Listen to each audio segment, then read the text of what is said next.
오늘도 주님의 은혜가 함께하는 귀한 삶이 되시기를 바랍니다. 사순절입니다. 우리가 이 사순절을 그냥 보내는 것이 아니라 영적인 경건 훈련, 거룩한 훈련을 통하여서 주님과 더 가까워지는 삶이 되시기를 바랍니다. 그 거룩한 경건 훈련 중에 정말로 우리가 해야 할 것은 하나님의 말씀으로 가까워지는 거죠.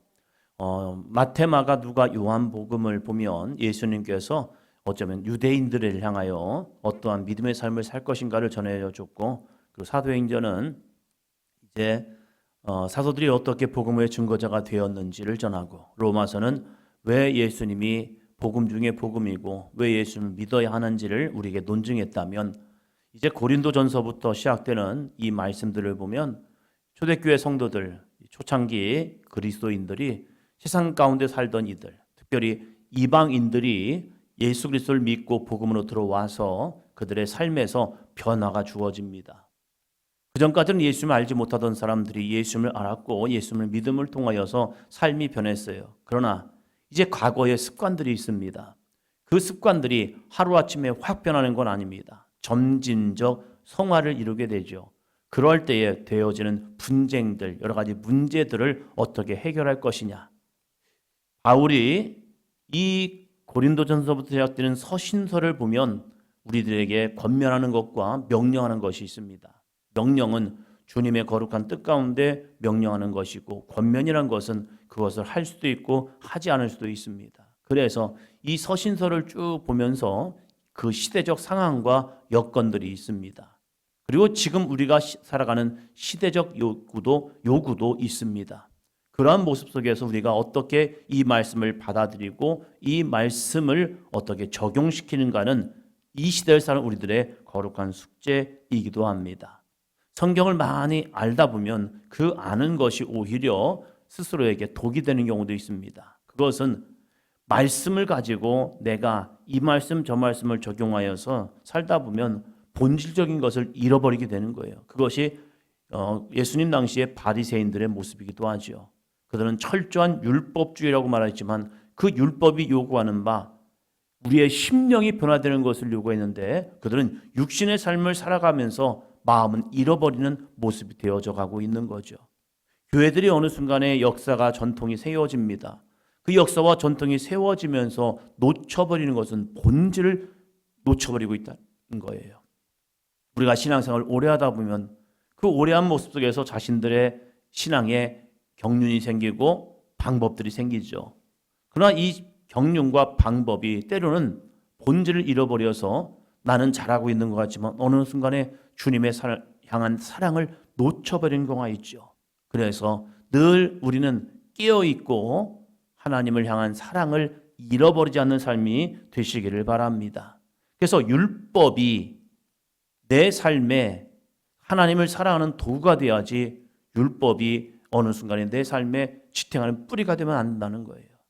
8장 1절입니다. 우상의 제물에 대하여는 우리가 다 지식이 있는 줄을 아나 지식은 교만하게 하며 사랑은 덕을 세우나니. 아멘. 우상에 대한 제물, 그 당시가 고린도나 많은 이방 지역들에서 우상 숭배가 굉장히 많았죠. 그것은 만연한 사회상입니다. 그러한 사회를 살아가는 이들에게 우상의 제물을 어떻게 할 것이냐, 우상에 바쳐진 제물들을 우리가 먹을 거냐 먹지 말 거냐. 그들은 이제 고기를 잡을 때에 소를 잡고 돼지를 잡고 여러 가지 그 고기들을 잡을 때에 그냥 잡지 아니하고 신에게 그것을 위탁하고 잡는 경우가 있죠. 그럴 때에 이 제물에게 바쳐진 제물들을 어떻게 할 거냐, 그것을 가지고 이들 가운데 논쟁이 되었습니다. 그럴 때에 지식은 교만하게 하며 사랑은 덕을 세우나니.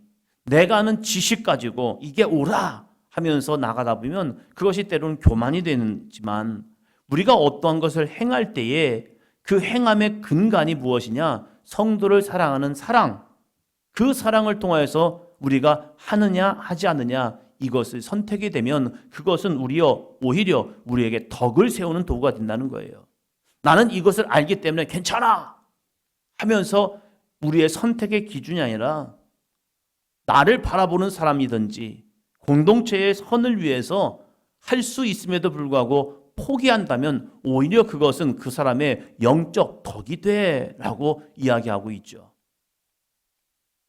성경을 많이 알기 때문에, 그 아는 지식 때문에, 그 지식으로 인하여서 내가 자유함인 것처럼 괜찮아, 이러도 괜찮아, 저래도 괜찮아 하면서 살아가는 모습보다 오히려 한 영혼의 소중함을 바라보고 그 영혼을 위해서 기꺼이 내가 포기할 수 있다면 아멘 하고 안 먹어요, 안 마셔요, 나는 괜찮아요 하면서 멈춰선다면 오히려 그것이 많은 사람들에게 덕을 세운다는 겁니다.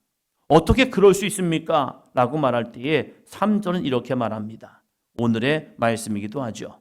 8장 3절, 또 누구든지 하나님을 사랑하면 그 사람은 하나님도 알아주시느니라. 아멘. 하나님 사랑 때문에 우리가 뭔가를 포기한다면, 뭔가를 놓친다면, 내가 좀 손해본다면 하나님이 우리를 보실 때 너 왜 그거 손해봤어? 왜 그랬어? 이런 것이 아니라 때로는 억울한 일을 당해요. 때로는 사람들에게 오해를 당하기도 해요. 그러면 사람들은 그것을 열심히 따지죠. 누가 잘못을 했는지. 그러면서 내가 오라 하면서 하죠. 그러나 그런 옳고 그름보다 더 중요한 것은 그 영혼을 사랑하기 때문에 때로는 기꺼이 내가 져주기도 하고 손해보기도 하고 내가 오해를 그냥 감내해요. 억울할 수 있죠. 그러나 하나님은 아시잖아요. 그래서 그것을 그냥 묻고 넘어가요. 그런 때가 되면 하나님께서 그 모든 오해들을 풀어주시기도 하고, 아, 그렇구나. 그래서 이 바울은 우리가 누구든지 하나님을 사랑하면 그 사랑을 가지고 그 사람은 하나님도 알아주신다는 거예요. 사람과의 관계도 보면 일방적인 관계가 있고 상호적인 관계가 있습니다. 일방적인 관계가 무엇입니까? 나는 그를 아는데 그는 나를 모르는 경우가 있어요. 그거 아무 관계도 아니에요. 그러나 상호적인 관계는 무엇입니까? 내가 그 사람을 아는 것처럼 그 사람도 나를 아는 거죠. 이것을 친분 관계라고 말합니다. 그래서 나는 저 사람과 친해요 라고 말해요. 어떤 사람은 다 친하대요. 근데 상대방에게 물어보면 잘 몰라요. 그냥 학교에서 같은 반을 하였을 뿐이에요. 근데 어떤 사람은 같은 반을 했으면 다 친하다는 거예요. 아니죠. 그만큼 친분한 관계가, 그가 나를 알고 그도 나를 알고 있느냐, 그냥 이름 석자 아는 것이 아니라 그 사람의 삶을 알고 그 사람과 친교, 교제를 통하여서 깊이 알아가는 관계, 그것을 친구라고 이야기하죠. 하나님과 나와의 관계는 어떠한 관계입니까? 잠언 8장 17절에 보니까 나를 사랑하는 자들이 나의 사랑을 입으며 나를 간절히 찾는 자가 나를 만날 것이다 라고 말합니다.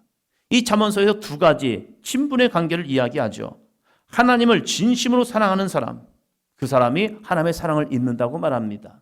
두 번째 모습을 보면 하나님을 온 마음을 다하여 간절히 찾는 사람들이 하나님을 만나게 된다는 거예요. 즉 하나님을 사랑하고 하나님을 간절한 마음으로 주님을 사모하는 자에게 하나님은 그들과 함께 하시고 그를 알아주신다는 거죠. 우리는 성경 공부와 말씀 생활을 통해서 하나님을 알아요. 그래서 우리는 하나님을 이렇게 하나님은 이렇습니다 라고 이야기할 수 있습니다. 그렇다면 하나님은 나를 알고 계신가? 하나님은 우리의 믿음의 여정을 보시면서 내가 너를 알아 라고 하실까? 예수님께서 무서운 말씀을 하셨죠. 너희가 주여 주여 주여 한다고 천국에 들어가는 것이 아니라 하나님의 뜻대로 행하는 자, 그 사람을 하나님이 아시고 그를 향하여 구원에 들어오게 하신다는 거죠. 주여라고 부를 수 있다는 것은 그가 주님을 안다는 거예요. 그런데 주님이 네가 나를 안다고 내가 너를 다 아는 게 아니야 라고 말씀하고 있는 거예요. 주님이 아는 자는 무엇입니까? 교회 와서 예배를 드린다고? 예배당에 왔다고? 예배당을 왔다 갔다 한다고? 주님이 다 아십니까? 그런 이름은 알 수 있죠. 그러나 네가 나를 진짜 아는 게 아니야 라고 말씀하고 있는 거죠. 진짜 안다는 것은 무엇입니까? 그분의 뜻에 순종하며 살아가는 사람, 그 사람이 주님을 진짜 아는 사람이고 주님도 그를 알고 계시다는 거죠. 이 사순절의 기간을 통하여서 주님의 거룩한 십자가가 우리의 마음과 심령 속에 깊이 깨달아 안아가는 믿음의 삶이 되시기를 축원합니다. 십자가를 진짜 아는 사람들은요, 십자가를 집니다. 왜요? 십자가가 끝이 아니라는 걸 알기 때문에 그래요. 십자가 뒤에는, 십자가를 넘어서면 거기에 부활이 있다는 걸 알면 십자가, 그것은 고통과 고난이 끝이 아니에요. 물론 있어요. 십자가는 억울해요. 십자가는 모욕이 있고 비참함이 있고 멸시가 있고 아픔이 있고 마지막 죽음까지 있단 말이에요. 그런데 그 십자가를 믿음의 성도들이 감내하는 이유가 무엇이냐 이거죠. 그것은 부활의 기쁨, 부활의 영광이 있기 때문이죠. 우리가 이 사순절을 통하여서도 십자가를 조금 더 깊이 알아가는 삶이 되시기를 축원합니다. 그래서 아멘, 아멘, 아멘. 주님, 제가 아멘합니다.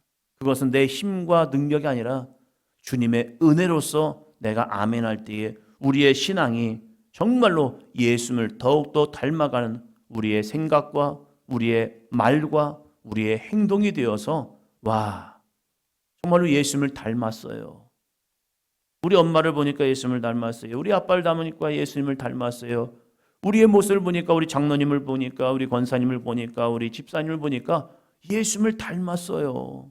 그것은 우리의 말과 행동, 우리의 거룩한 삶을 통하여 그 주님을 알아가는 주님의 거룩한 사랑을 더욱더 깊이 깨달아가는 우리의 삶을 통하여 예수님을 닮아가는 삶이 될 줄로 믿습니다.